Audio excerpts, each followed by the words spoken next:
Les non-dits en direct. Ici, on dit ce que d'autres préfèrent taire.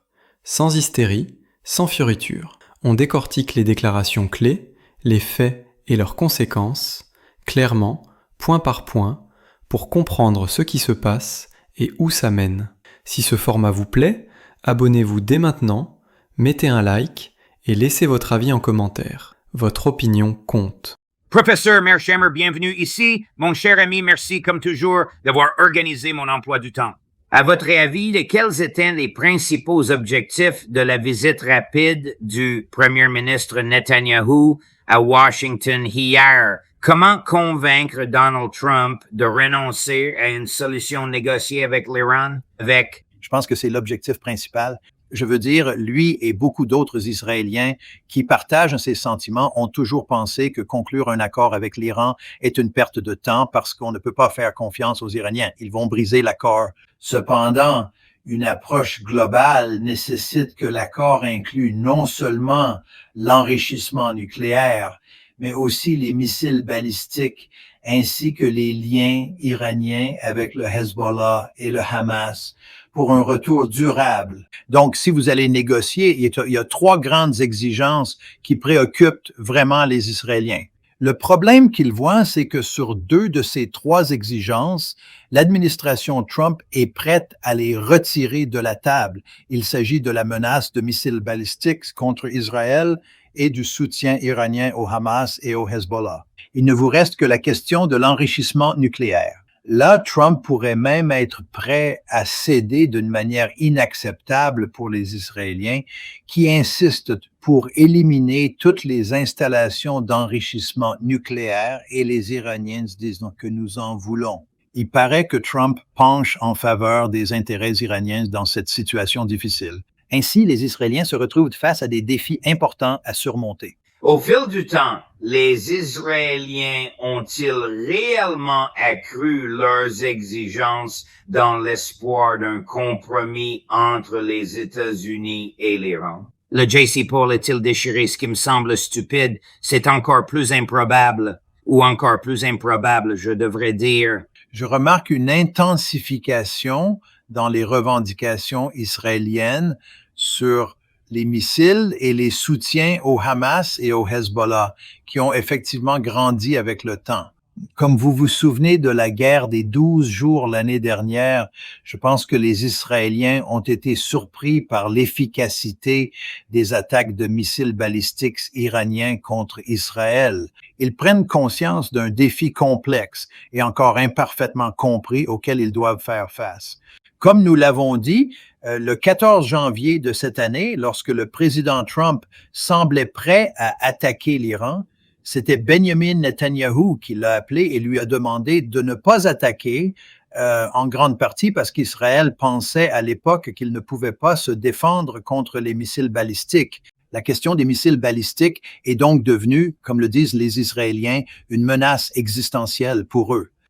Et puis, sur le Hamas et le Hezbollah, les deux acteurs sont toujours en vie, malgré tout le discours occidental sur la façon dont Israël a porté un coup décisif contre le Hamas et le Hezbollah. Ils se reconstruisent. Les Israéliens ne sont pas revenus au point de départ, mais ils sont proches du retour sur le Hamas et le Hezbollah. Donc, ces questions sont maintenant au premier rang des priorités des Israéliens, ainsi que la question de l'enrichissement nucléaire. Eh bien, parlons des missiles balistiques. Jusqu'à récemment, Trump n'avait jamais mentionné cela dans ses grognements et ses bêtises à propos des Iraniens. Alors, est-ce que la clause supplémentaire que le gouvernement Netanyahu a initialement demandé aux Américains? Je ne pense pas. Je n'ai pas lu que le J.C. Pauli ne pense pas qu'il traite du domaine des missiles balistiques, n'est-ce pas? Non, le JCPOA traite uniquement de l'enrichissement nucléaire et n'oblige pas les Iraniens à renoncer à toute leur capacité d'enrichissement nucléaire. C'est pourquoi les Israéliens détestent le JCPOA. Mais une autre raison pour laquelle ils détestent le JCPOA est qu'il ne traite pas de la question des missiles ou du Hamas et du Hezbollah. Comme je l'ai dit précédemment, ces deux questions sont devenues de plus en plus importantes pour les Israéliens au fil du temps. Quel gouvernement abandonnerait les moyens de garder des armes pour se défendre contre un ennemi qui a publiquement promis de le détruire? Eh bien, C'est comme si l'Iran avait renoncé à sa souveraineté. en effet, c'est pour ça que les Iraniens refusent même d'entrer en discussion sur les missiles balistiques, encore moins sur le Hamas ou le Hezbollah.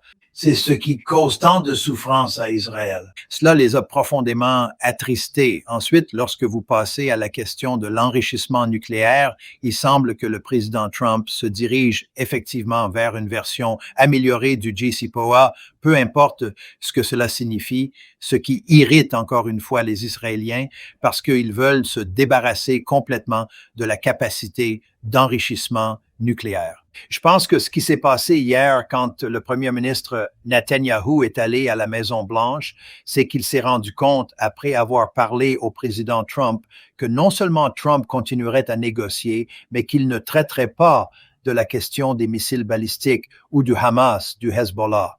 Israël envisage d'accepter un niveau limité d'enrichissement nucléaire. Bien sûr, c'est un désastre pour Netanyahou. Hier et aujourd'hui, il y avait une théorie en Occident selon laquelle la décision d'annuler l'attentat en janvier était un coup de génie de Trump, si vous pardonnez la phrase contradictoire, parce qu'une fois que les Iraniens sont convaincus qu'une attaque est imminente, ils manipulent et détournent leur capacité de défense et leurs moyens de renseignement d'une manière surveillée par la CIA, le MI6 et le Mossad, qui sait maintenant où ils seront lorsque l'heure de l'attaque viendra. Croyez-vous? Je ne suis pas sûr de quoi tu parles.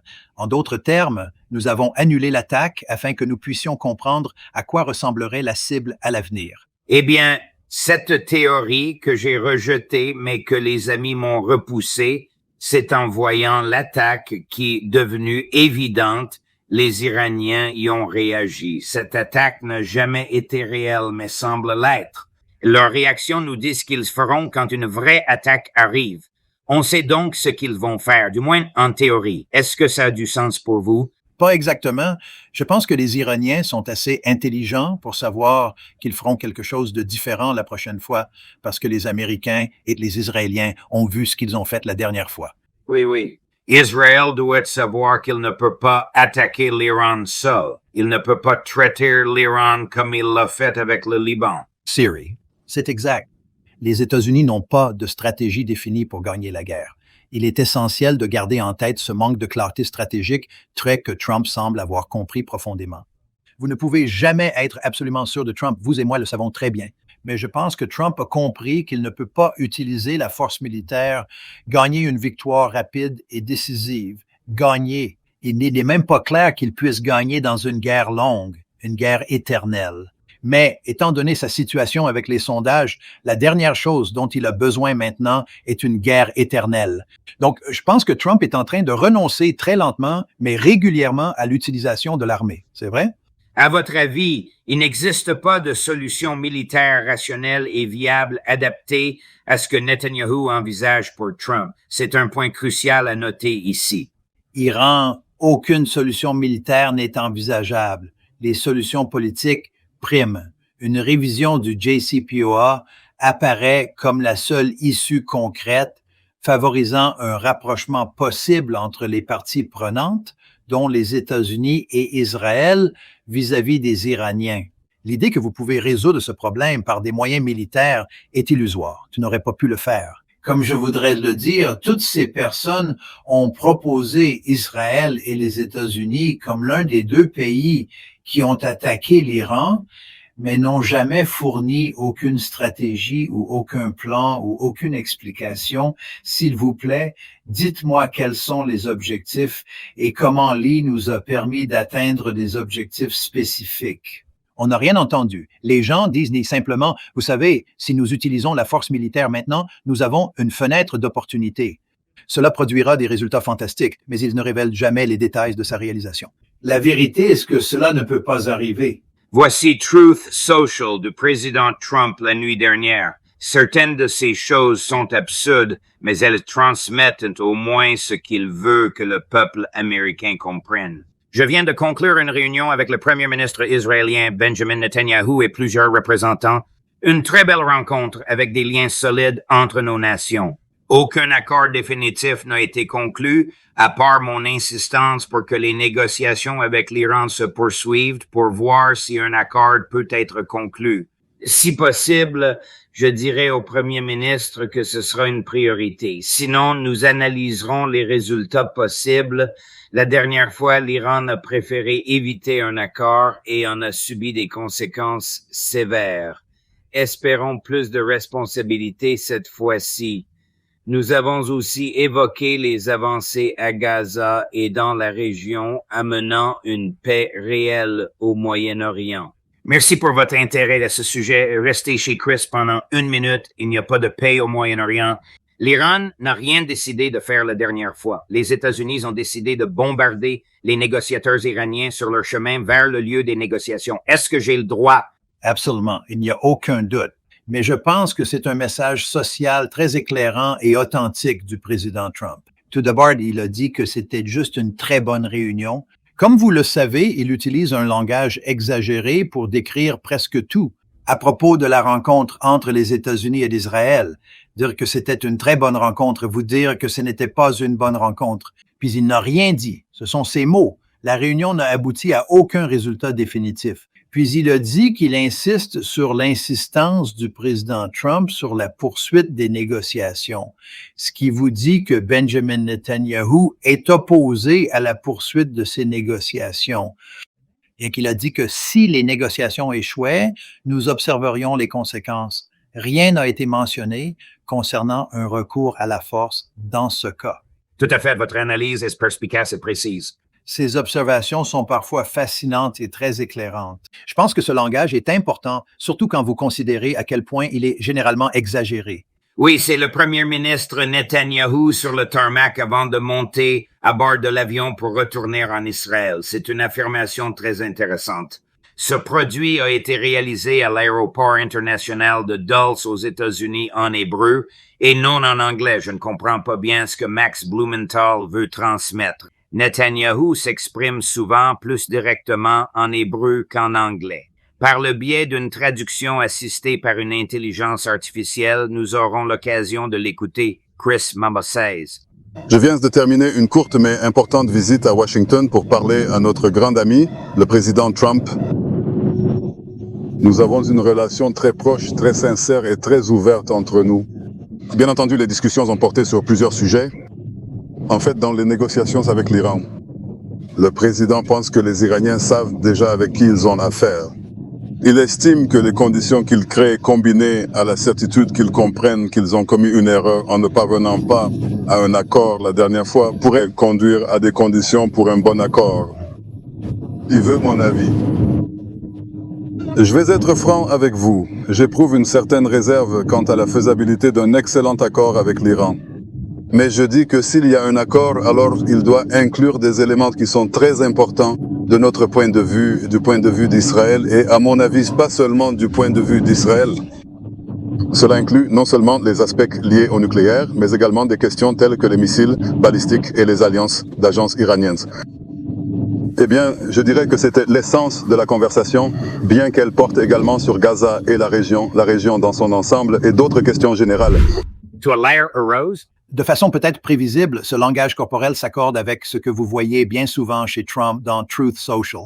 Ils se sont manifestement disputés lors de la réunion. Pour aller plus loin, Trump a précisé que traiter les missiles balistiques, le soutien au Hamas et au Hezbollah représente une vraie difficulté. Cela s'annonce terriblement désastreux pour Netanyahou. Vous savez, l'importance des missiles balistiques pour Israël ne peut être sous-estimée, surtout dans ce contexte stratégique. Vous savez, avant la guerre des 12 jours de l'année dernière, personne ne pensait que la menace des missiles balistiques était si grande parce qu'Israël avait ses systèmes de défense supposés de première classe qui leur permettraient de gérer ce problème avec l'aide des États-Unis. Au début, tout semblait vraiment aller dans une certaine direction. Les Israéliens ont excellé dans la guerre des 12 jours, interceptant missiles balistiques, de croisière et drones en plein vol. Mais au fur et à mesure que la guerre se poursuit, les Iraniens ont commencé à faire de grands pas et ont frappé Israël avec des missiles balistiques. Comme nous l'avons parlé précédemment dans l'émission, ce sont les Israéliens qui veulent mettre fin à la guerre de 12 jours parce qu'ils ont manqué de missiles défensifs. Les Iraniens apprennent à percer leur défense et à frapper Israël. Avec le temps, le problème ne fera que s'aggraver. Les choses ne vont pas mieux pour les Israéliens. Parce que si les Iraniens avaient un QI à 3 chiffres, ce qu'ils en ont, ils construiraient davantage et de meilleurs missiles balistiques afin qu'ils puissent dissuader Israël à l'avenir. Approfondissons les implications et les perspectives en jeu. Netanyahou avait prévu de venir la semaine prochaine pour pouvoir s'adresser à ses amis à l'AIPAC et je ne suis pas sûr où ils se rencontreront. Ils se rencontrent généralement à DC. Il l'a avancé d'une semaine et plusieurs médias israéliens, pas seulement Haaretz mais plusieurs autres, ont utilisé le mot urgent. Quelle est la chose la plus urgente dans le cœur de Netanyahou? La crainte que les États-Unis et l'Iran parviennent à un accord sans lui n'est pas répondue à ses exigences. Absolument. C'est exactement ce qui s'est passé ici. Il perçoit parfaitement la dynamique entourant Trump et sa réaction est révélatrice. Il a pris l'avion et est arrivé pour répondre à cette situation. Si vous regardez les images que nous venons de voir de sa conférence de presse sur le tarmac avant de partir pour retourner en Israël, vous pouvez dire par le langage corporel que les résultats ne sont pas très bons. Vous êtes pleinement conscient des défis qu'il a rencontrés lors des pourparlers avec l'Iran, n'est-ce pas? Les Iraniens ont le dessus ici, pas les Américains et les Israéliens. Vous devriez vous rappeler que nous avons parlé tout au long de l'émission de la possibilité que les Iraniens attaquent la patrie israélienne si la guerre éclate. N'oubliez pas que les Iraniens peuvent exercer leur influence en contrôlant le golfe Persique, bloquant ainsi les flux de pétrole transitant par le détroit d'Ormuz.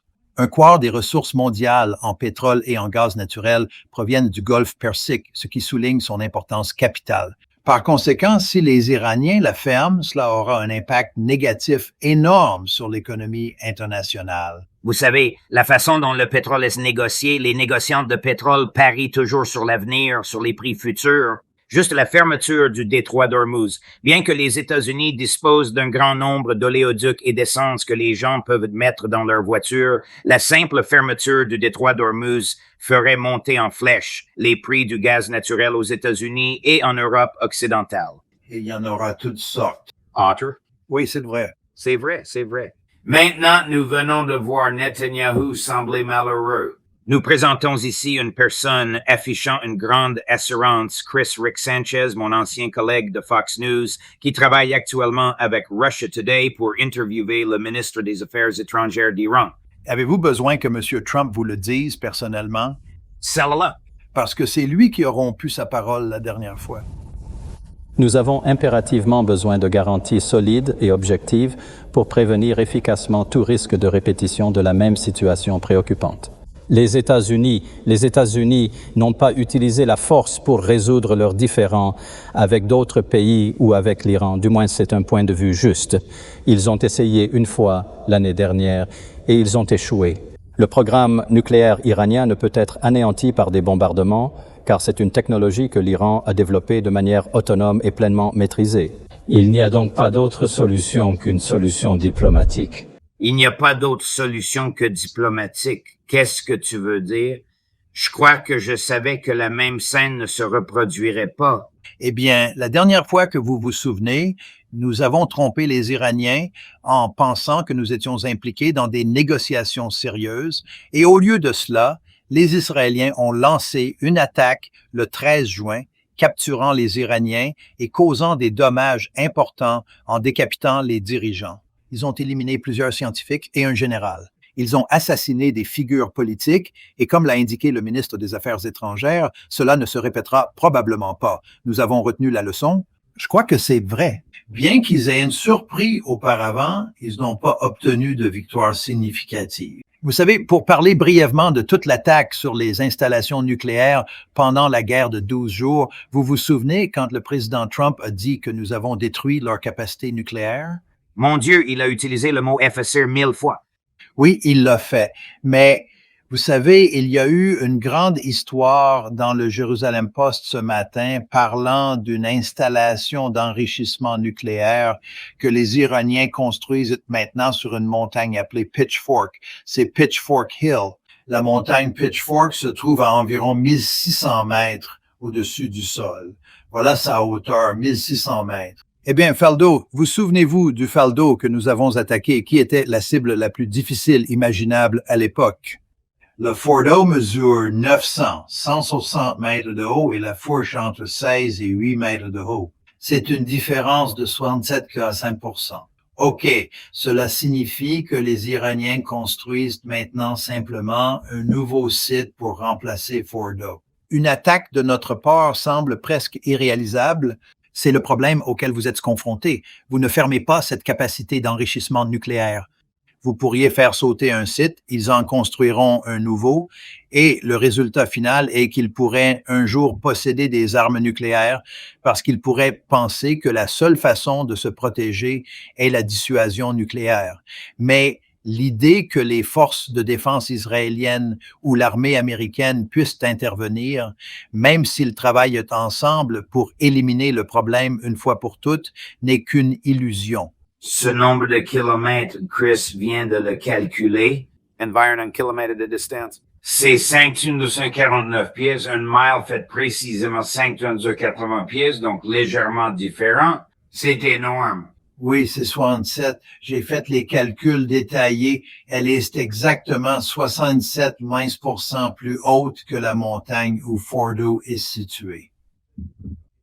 On n'aura pas un pénétrateur qui puisse y entrer. De plus, les Iraniens ont tiré des leçons de la guerre des 12 jours. Ils prévoient divers ajustements stratégiques pour protéger le site de Pitchfork et envisagent également la construction de différentes installations supplémentaires. Ils ont le savoir-faire, on ne peut pas l'enlever. Ils sont pleinement déterminés à maintenir leur capacité d'enrichissement nucléaire. On peut considérer cela comme une mauvaise chose. Les Israéliens pourraient considérer cela comme une mauvaise chose. Nous sommes très désireux d'éliminer une fois pour toutes les capacités d'enrichissement nucléaire. Je peux comprendre pourquoi les Israéliens veulent le faire, mais la vérité est qu'ils ne peuvent pas le faire. Wow, selon votre intuition, où en serons-nous dans les prochaines semaines ou même d'ici un mois ou deux? Je suis curieux. Vous faites référence à une éventuelle attaque du président Trump ou pas? Oui. J'ai du mal à imaginer qui l'attaque. Vous savez, regardez ces sondages, Seigneur, il a un taux de désapprobation de 56% de Nixon. Oui, il y a maintenant des sondages, dont 3, qui montrent que de plus en plus de gens pensent que Joe Biden est un meilleur président que le président Trump. Il est confronté à des problèmes majeurs. La dernière complication nécessaire était une guerre sans fin. Et vous savez, il pourrait y aller, il pourrait bombarder l'Iran et déclarer la victoire, mais cela ne convaincra pas beaucoup de gens.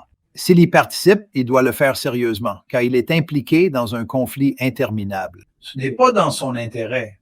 Et vous savez, malgré toutes les erreurs de Trump, vous devez admettre qu'il est assez intelligent pour ne pas s'impliquer dans un conflit impliquant un usage prolongé de la force militaire. Je veux dire, si vous regardez ce qu'il a fait au Venezuela, vous savez, il est entré, il a passé des heures, il a kidnappé Maduro, c'est la fin de l'histoire, n'est-ce pas? Il ne s'est pas lancé dans une grande campagne de bombardement ni mobilisé d'importantes troupes terrestres. Donc, je ne pense pas qu'il ait tendance à utiliser la force militaire, à moins qu'il puisse le faire d'une manière très rapide et indécise. Alors, que se passerait-il si Madame Adelson et ses amis de la FAC ordonnaient à Benjamin Netanyahu, qui se voyait privé de la possibilité d'assister à sa réunion annuelle la semaine prochaine, de bombarder l'Iran? C'était une circonstance exceptionnelle et il a affirmé ne pas pouvoir agir ainsi. La sortie est qu'il lancera un coup limité que vous savez qu'il prendra. C'est comme l'attaque du 22 juin 2025. Vous savez, un jour, l'attaque 1 est terminée et alors il annoncera la victoire. Je ne pense absolument pas qu'il soit en mesure de le faire ici, car il n'a établi aucun objectif cette fois-ci. Cela ressemble à l'objectif qu'il s'est fixé le 22 juin. Rappelez-vous que le 22 juin, il est allé, je pense, à 3 cibles, essentiellement 4 à Thon et à Isfahan. Il les a frappés durement avec des missiles Tomahawk et des bombes larguées par des bombardiers B-2 et il a déclaré la victoire. Il a dit que nous avons éliminé toutes ces cibles et que c'était la fin. Mais quels sont les objectifs fixés cette fois-ci? Cet ensemble de cibles n'est plus pertinent. Quelle raison avancerait-il au public américain pour justifier l'utilisation d'un tel matériel militaire? Dites-moi, je ne sais pas ce que c'est. C'est tout ce que je veux dire. Si vous traquez les installations nucléaires comme il l'a fait en juin dernier, vous pouvez dire que j'ai détruit les installations nucléaires. Qu'il l'ait fait ou non, c'est une autre affaire. Vous pouvez dire que j'ai détruit des installations nucléaires, des installations d'enrichissement nucléaire, et c'est la fin de l'histoire. Tu t'es extirpé de cette situation, n'est-ce pas? Même si ce n'est pas optimiste, au moins nous savons maintenant que cet ensemble d'objectifs est absent en ce moment, clairement. Qu'est-ce qu'il va faire? Viser un changement de régime? Je veux dire, est-ce qu'on suppose juste qu'il ne va pas au Congrès, qu'il ne va pas à l'ONU, au Conseil de sécurité? Je veux dire, l'Iran est membre des Nations Unies. La Constitution est la loi suprême du pays. La Charte des Nations Unies est un traité qui a la même suprématie que la Constitution. Il s'en fout. Il s'en fout. Lui, il est un unilatéraliste classique. Il fait juste ce qu'il juge bon. Il se fiche des règles. Il ne se soucie pas de la loi, que vous parliez de la Constitution ou du droit international. Ça n'a pas d'importance pour lui. Il fait simplement ce qu'il pense être le meilleur pour le pays et pour lui. Bien sûr, ce qui est bon pour lui est bon pour le pays et son esprit, j'en suis sûr. Mais le problème, c'est que le problème auquel il est confronté, et je crois qu'il en est conscient, c'est qu'il n'a pas de bonne solution militaire. Ce n'est pas comme s'il y avait une solution militaire devant lui. Cela comporte certains risques. Vous savez, parfois, un pays peut adopter une stratégie militaire qui pourrait fonctionner, mais vous ne pouvez pas en être sûr. Alors, la question est, voulez-vous, vous savez, sauter dans l'obscurité ou voulez-vous poursuivre une stratégie risquée? Mais c'est pas comme ça ici. Il n'a pas de stratégie risquée. Personne ne peut vous raconter ou moi l'histoire de la façon dont le président Trump a utilisé la force militaire pour atteindre l'un des objectifs souhaités par le premier ministre Netanyahou. Il est certain que c'est irréalisable. Le temps le dira. Merci, professeur Melchimer. Excellente analyse approfondie. Inutile de dire que j'espère que vous avez raison sur tout ça. Personne ne veut plus de guerre, de mort et de destruction. Mais merci beaucoup de votre temps. Comme toujours, nous nous réjouissons de vous voir la semaine prochaine, mon cher ami. Votre honneur, passez un bon week-end. Toi aussi, je vous remercie. Demain, vendredi à 16h, fin de journée, fin de semaine, Larry Johnson et Ray McGovern, juges de la table ronde de la communauté du renseignement Nepal-Town, vous jugeront.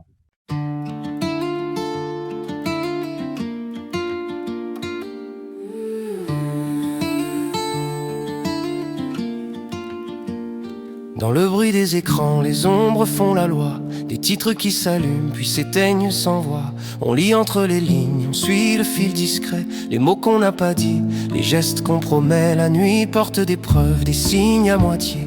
Un chiffre, une image, un regard détourné. Si tout semble clair, c'est peut-être un décor. Nous on cherche la faille et la vérité dehors. Les non-dits, on les met en lumière. Quand le monde se tait, on écoute la poussière. Les non-dits, on recolle le sens. À froid, sans cri, mais avec exigence. Les non-dits, au cœur de la nuit, on ouvre les dossiers et le réel surgit. Des promesses en coulisses, des mains sous la table, des versions officielles, trop lisses, trop hables. On compte les secondes, on suit les trajectoires. Les cartes se déplacent et changent d'histoire. Un port, un ciel chargé, un message chiffré. Des alliances qui craquent, des pactes déchirés. Si l'info te traverse comme un courant sans fin, ici on la ralentit pour voir ce qu'elle peint. Les non-dits, on les met en lumière. Quand le monde se tait, on écoute la poussière.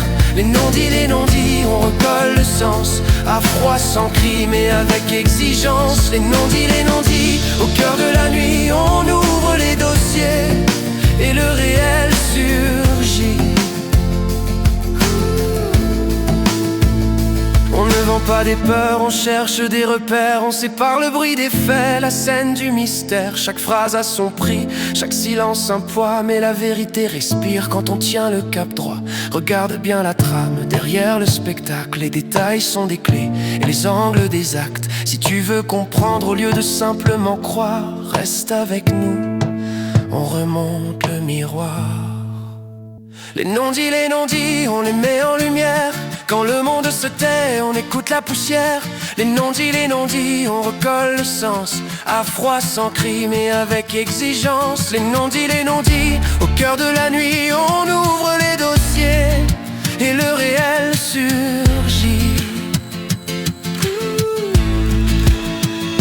Les non-dits, on les met en lumière. Quand le monde se tait, on écoute la poussière. Les non-dits, on recolle le sens. À froid, sans cri, mais avec exigence. Les non-dits, gardent les